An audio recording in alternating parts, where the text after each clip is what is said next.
कृष्ण व नंद महाराज ने अक्रूर जी का हार्दिक स्वागत किया तथा रात्रि में विश्राम करने हेतु उनके समुचित स्थान दिया। इसी बीच बलराम व कृष्ण दोनों भाई भोजन करने गए।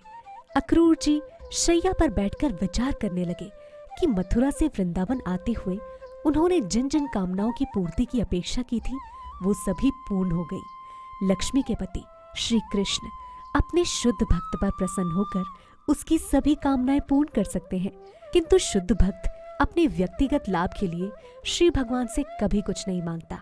खाना खाने के बाद कृष्ण और बलराम अक्रूर जी से रात्रि के लिए विदा लेने आए। कृष्ण ने अपने मामा कंस के विषय में पूछा। वो अपने मित्रों और सगे संबंधियों से किस प्रकार व्यवहार कर रहे हैं। उन्होंने कंस की योजनाओं के विषय में भी पूछा। श्री भगवान ने तत्पश्चात अक्रूर जी को बताया कि वृंदावन में उनके आगमन का स्वागत है।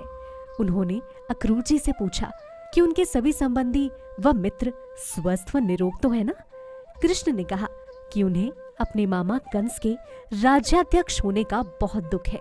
उन्होंने कहा कि समस्त प्रशासकीय प्रणाली में कंस सबसे बड़ा काल दोष है और उसके शासनकाल में नागरिकों के कल्याण की कोई अपेक्षा नहीं की जा सकती है। तदनंतर श्री कृष्ण ने कहा, मेरे पिता को केवल मेरे पिता होने के कारण अनेक कष्ट सहन करने पड़े हैं। केवल इसी कारण से उन्होंने अपने अन्य पुत्रों को भी खो दिया है। आप मेरे मित्र व संबंधी के रूप में आए हैं, इसे मैं अपना सौभाग्य मानता हूँ। मेरे प्रिय मित्र अक्रूर जी, कृपया अपने वृंदावन आने का प्रयोजन बताइए।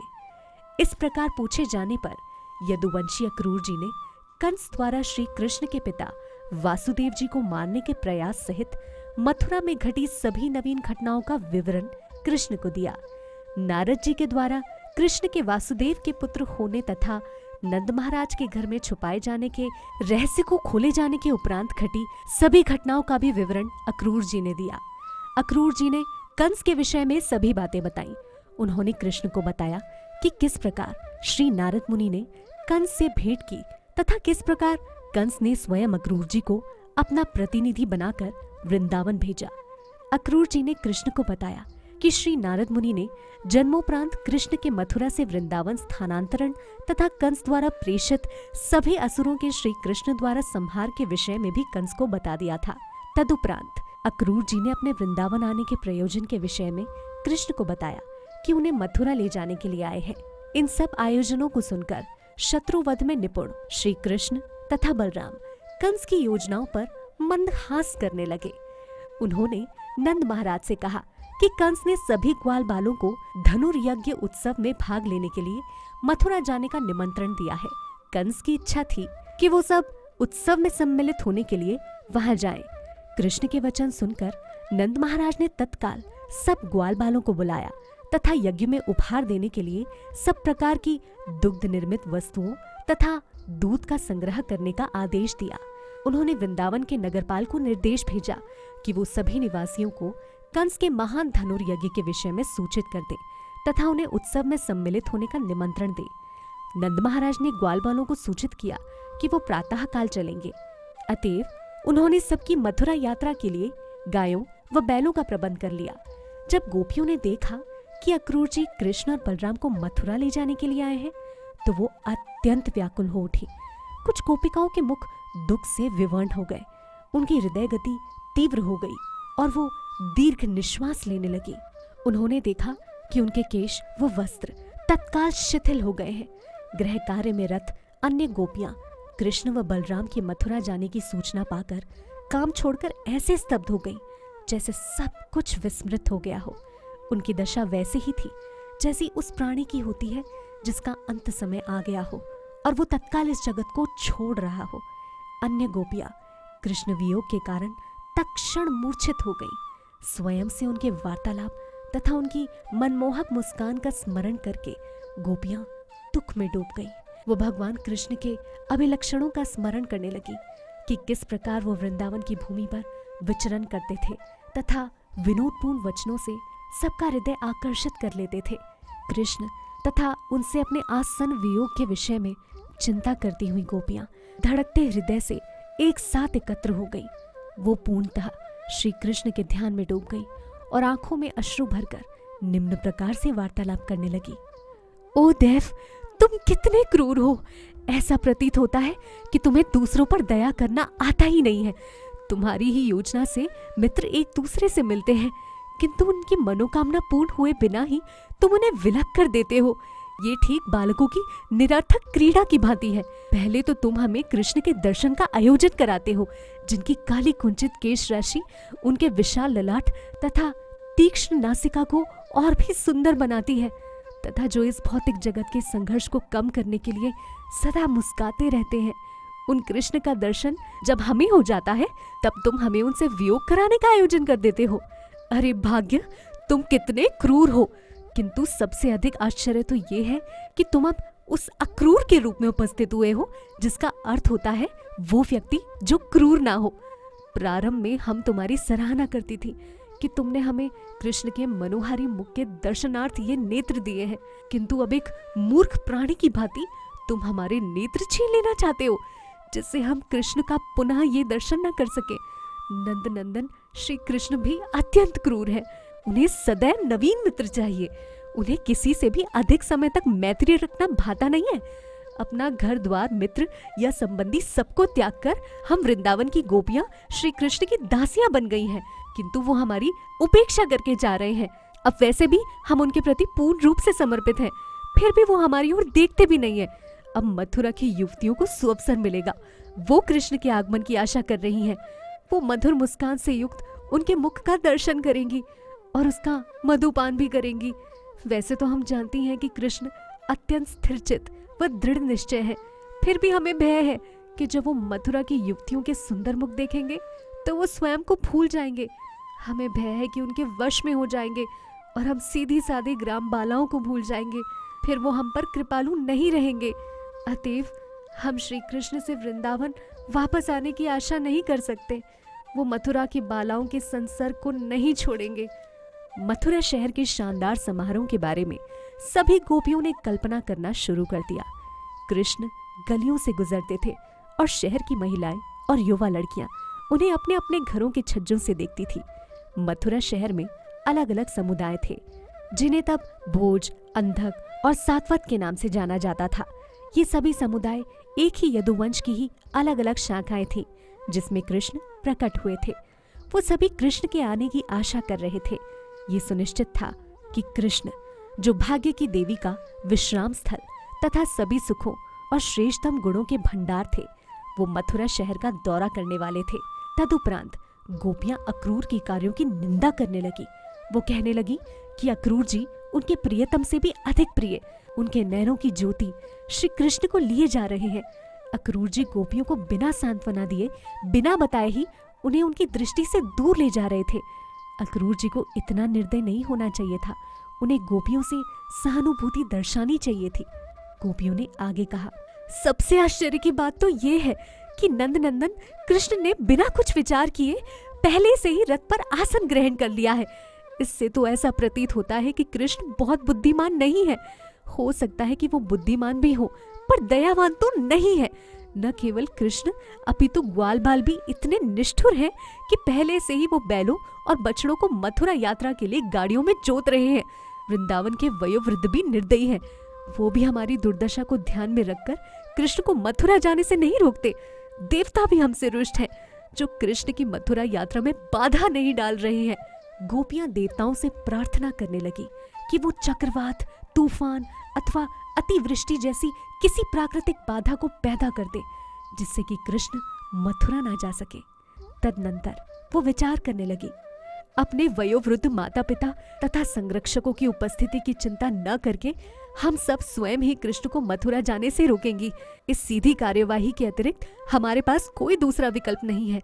हर कोई हमारे विरुद्ध है और कृष्ण को हमारी दृष्टि से दूर करना चाहता है। उनके बिना हम क्षण भर भी जीवित नहीं रह सकती हैं। इस प्रकार गोपियों ने रथ के मार्ग को अवरुद्ध करने का निर्णय ले लिया। वो आपस में वार्तालाप करने लगी। कृष्ण के साथ रासलीला करते हुए हमने एक लंबी रात्रि एक पल के समान व्यतीत कर दी थी। हम उनके मंदहास्य का दर्शन व उनका आलिंगन और उनसे बातें कर रही थी। अब यदि वो हमसे दूर चले गए तो हम एक पल भी कैसे जिएंगी। सूर्यास्त के समय अपने ज्येष्ठ भ्राता बलराम तथा सखाओं के साथ कृष्ण घर वापस आते थे। गोरज से उनका मुख मंडित होता था तथा वो मंद मुस्कान करते थे। बंसी बजाते हुए वो हम पर कृपापूर्ण दृष्टिपात करते थे।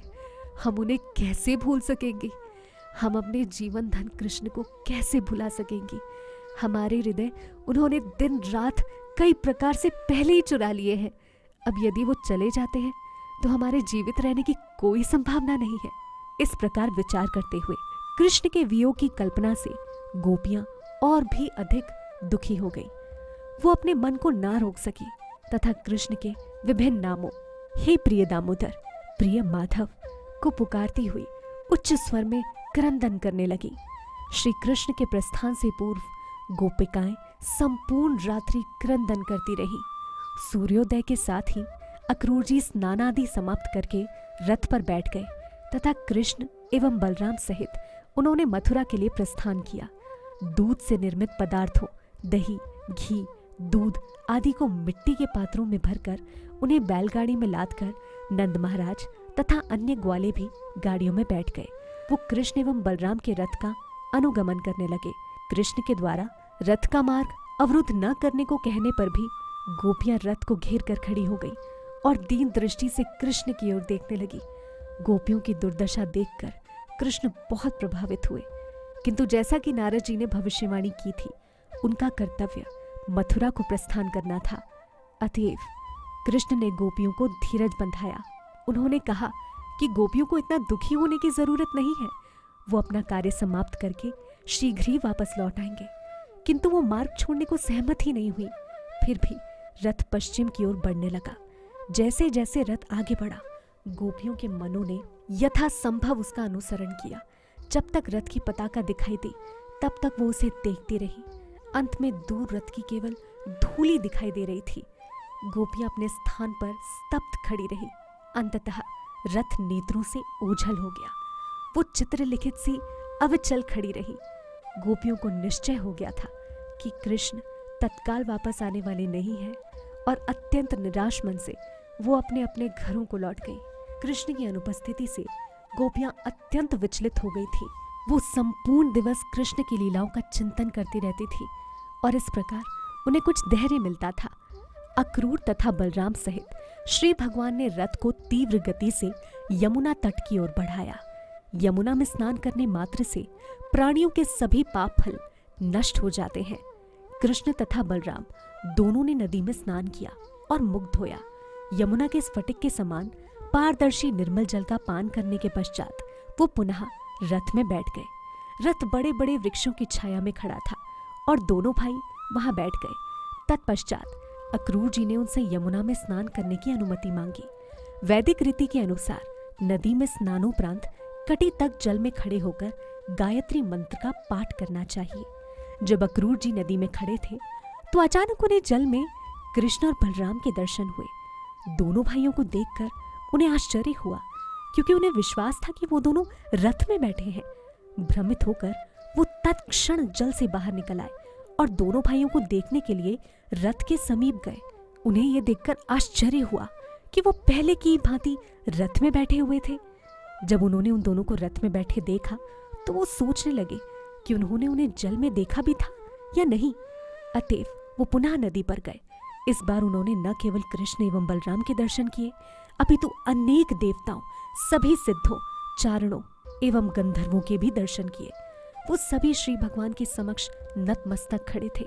श्री भगवान शेषनाग की शैया पर विराजमान थे। उन्होंने सहस्त्रों फन वाले शेषनाग जी के भी दर्शन किए। शेषनाग जी ने नीले वस्त्र धारण किए थे और उनके कंठ श्वेत थे। उनके श्वेत कंठ हिमाच्छादित पर्वत शिखरों के समान दिखते थे। अक्रूर जी ने शेषनाग की कुंडली में अत्यंत गंभीर रूप में बैठे हुए चतुर्भुज श्री कृष्ण के दर्शन किए। उनके नयन रक्ताप कमल दल के समान थे। दूसरे शब्दों में अक्रूर जी ने वापस आने पर बलराम जी को शेषनाग के रूप में तथा कृष्ण को महाविष्णु के रूप में परिवर्तित देखा। उन्होंने मंदहास्य करते हुए चतुर्भुज श्री भगवान के दर्शन किए। वो सबके प्रति आनंददायक थे तथा सबकी ओर कृपा दृष्टि डाल रहे थे। अपनी उन्नत नासिका, विशाल भाला, चौड़े कान तथा लाल अंधरों सहित वो अत्यंत सुंदर प्रतीत हो रहे थे। इस प्रकार संपूर्ण रूप से उनका सौंदर्य अत्यंत मनोहारी था। श्री भगवान के दिव्य व्यक्तित्व का दर्शन करके अक्रूर जी तत्क्षण भक्ति के सागर में निमग्न हो गए और उनके शरीर में दिव्य रोमांच हो आया। वैसे तो एक क्षण के लिए ही वो मोहित हो गए थे, फिर भी अपनी शुद्ध चेतना बनाए रखे और श्री भगवान के समक्ष शीश झुकाकर उन्होंने नमन किया। हाथ जोड़कर गदगद वाणी से श्री भगवान की स्तुति करने लगे। क्या कहा अक्रूर जी ने अपनी स्तुति में, जानेंगे अगले एपिसोड में। हरे कृष्णा।